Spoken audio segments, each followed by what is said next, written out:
आज का सार इस तरह से है। आप हर रोज समाचार पत्र पढ़ते होंगे और उनमें ठगी, डकैती, चोरी, तस्करी, भ्रष्टाचार आदि के समाचार भी पढ़ते हैं।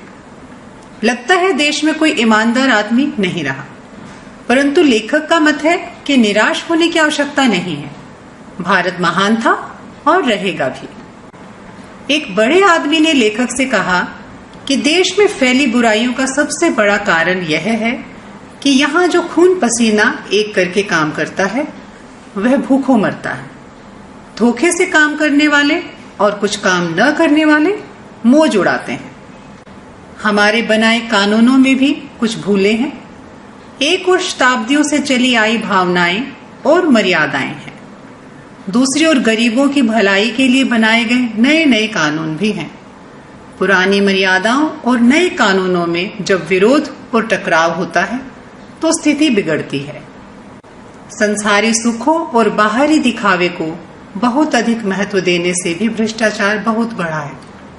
भारत में धन को इतना महत्व कभी नहीं दिया गया और रिश्वत, लोभ, मोह आदि को कभी अच्छा भी नहीं माना गया।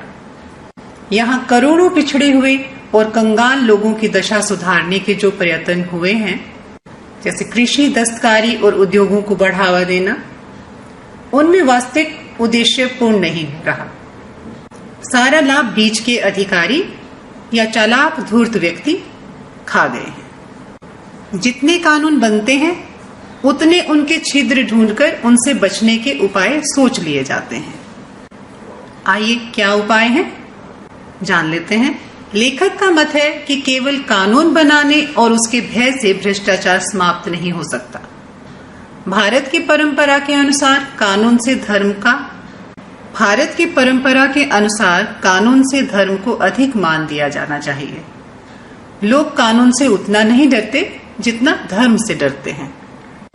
ईमानदारी, दया, सहानुभूति, सत्य, सेवा और भक्ति को अधिक महत्व दिया जाए। समाचार पत्रों में जो भ्रष्टाचार के समाचार छपते हैं उनसे पता चलता है कि लोग तस्करी, रिश्वत, लूटमार आदि से दुखी और परेशान हैं। लेखक का कहना है कि बुरे कामों व अनुचित तरीकों का भंडाफोड़ करना अच्छी बात है, पर लोग इन बुरी बातों को पढ़ने में स्वाद यानी मजा लेते हैं और यह बहुत बुरी बात है। देश में सैकड़ों अच्छी बातें, ईमानदारी और सच्चाई की घटनाएं होती हैं, पर उनकी तरफ कोई ध्यान नहीं देता। आगे गद्यांश है। मेरा मन कभी कभी बैठा जाता है। समाचार पत्रों में ठगी, डकैती, चोरी, तस्करी और भ्रष्टाचार के समाचार भरे रहते हैं। आरोप प्रत्यारोप का कुछ ऐसा ही वातावरण बन गया है कि लगता है देश में कोई ईमानदार आदमी ही नहीं रह गया है। यह सही है कि इन दिनों कुछ ऐसा माहौल बना है कि ईमानदारी से मेहनत करके जीविका चलाने वाले निरीह और भोले भाले श्रमजीवी पिस रहे हैं और झूठ तथा फरेब का रोजगार करने वाले फल फूल रहे हैं। ईमानदारी को मूर्खता का पर्याय समझा जाने लगा है। सच्चाई केवल भीरू और बेबस लोगों के हिस्से पड़ी है। ऐसी स्थिति में जीवन के महान मूल्यों के बारे में लोगों की आस्था ही हिलने लगी है। भारतवर्ष ने कभी भी भौतिक वस्तुओं के संग्रह को बहुत अधिक महत्व नहीं दिया है। उसकी दृष्टि से मनुष्य के भीतर जो महान आंतरिक गुण स्थिर भाव से बैठा हुआ है वही चरम और परम है। लोभ, मोह, काम, क्रोध आदि विचार मनुष्य में स्वाभाविक रूप से विद्यमान रहते हैं, पर उन्हें प्रधान शक्ति मान लेना और अपने मन तथा बुद्धि को उन्हीं के इशारों पर छोड़ देना बहुत बुरा आचरण है। दोषों का पर्दाफाश करना बुरी बात नहीं है। बुराई यह मालूम होती है कि किसी के आचरण के गलत पक्ष को उद्घाटित करके उसमें रस लिया जाता है और दोषोद्घाटन को एकमात्र कर्तव्य मान लिया जाता है। बुराई में रस लेना बुरी बात है।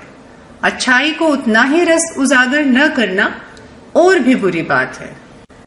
एक बार लेखक टिकट खरीदते हुए भूल से 10 रुपए की जगह 100 का नोट दे आए। बहुत देर बाद टिकट क्लर्क ने ढूंढकर उन्हें 90 रुपए लौटाए। एक बार वे परिवार सहित बस द्वारा कहीं जा रहे थे तो रात का समय था। डाकुओं का डर भी था और रास्ते में बस रुक गई। कंडक्टर उसी छत से साइकिल उतारकर कहीं चला गया तो लोगों ने समझा वह डाकुओं को बुलाने गया है। लोग ड्राइवर को पीटने को उतारू हो गए। मैं भी बहुत भयभीत था, पर ड्राइवर को किसी तरह मारपीट से बचाया। 1.5-2 घंटे बीत गए। मेरे बच्चे भोजन और पानी के लिए व्याकुल थे। मेरी और पत्नी की हालत बुरी थी। लोगों ने ड्राइवर को मारा तो नहीं, पर उसे बस से उतारकर एक जगह घेर कर रखा। कोई भी दुर्घटना होती है तो पहले ड्राइवर को समाप्त कर देना उन्हें उचित जान पड़ता है। मेरे गिड़गिड़ाने का कोई विशेष असर नहीं पड़ा। इसी समय क्या देखता हूँ कि खाली बस चली आ रही है और उस पर हमारा बस कंडक्टर भी बैठा हुआ है। ठगा भी गया हूं मैं कई बार, धोखा भी खाया है, परंतु बहुत कम स्थलों पर विश्वासघात नाम की चीजें मिलती हैं। केवल उन्हीं बातों का हिसाब रखो जिनमें धोखा खाया है, तो जीवन कष्टकर हो जाएगा। परंतु ऐसी घटनाएं भी बहुत कम नहीं है जब लोगों ने अकारण सहायता की है, निराश मन को ढांढस भी दिया है और हिम्मत भी बंधाई है। इस पाठ से कुछ प्रश्न उत्तर हैं, आइए इन्हें भी जान लेते हैं। लेखक के अनुसार आज के समाज में कौन कौन सी बुराइयां दिखाई देती हैं?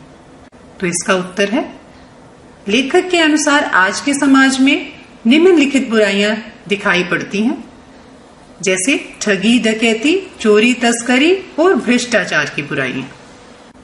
सभी को संदेह की दृष्टि से देखा जाने लगा है।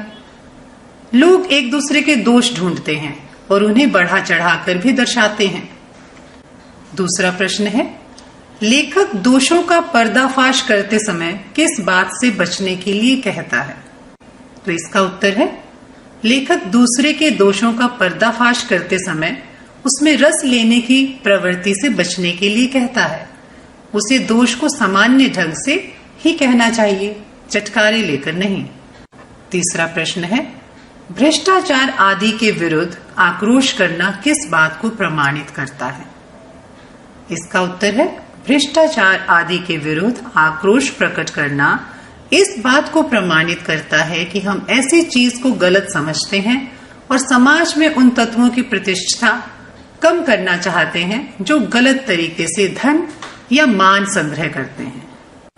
अगला प्रश्न है, इस निबंध के मूल भाव को अपने शब्दों में व्यक्त कीजिए। तो उत्तर है, क्या निराश हुआ जाए शीर्षक निबंध में लेखक ने भारतवर्ष की वर्तमान कालीन परिस्थितियों पर विहंगम दृष्टि डाली है। वह इस तथ्य को स्वीकार करता है कि इस समय समाज में चोरी, डकैती, ठगी, भ्रष्टाचार आदि बुराइयों का प्रभाव लाक्षित होता है। हर व्यक्ति दूसरे को दोषी सिद्ध करने में लगा हुआ है। ईमानदार व्यक्ति उपेक्षा का शिकार हो रहा है। वर्तमान नियम कानून पूर्व परीक्षित आदर्शों से टकरा रहे हैं। आदर्शों को भुला दिया गया है। एक नए